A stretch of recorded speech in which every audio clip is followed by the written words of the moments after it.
Hi everyone! Ever wanted to design your own Roblox shirt or fonts? In this video tutorial, I'll show you how to create a custom clothing for your Roblox avatar.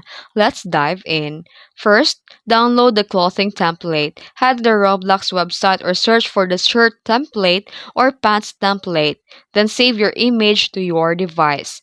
Then here you can open a free editing tool like your PC or your Canva or IBIS Paint X on your phone.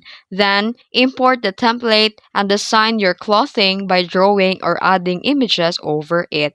And once done, export your design as a transparent PNG file. And go to the Roblox website and go to the Create tab and click the shirt or pants. Click the Choose File and upload your PNG and name it and pay a 10 Robux to upload it. And that's how you design clothing on Roblox. If you found this video helpful, please hit like and subscribe for more design tutorial. Thanks for watching.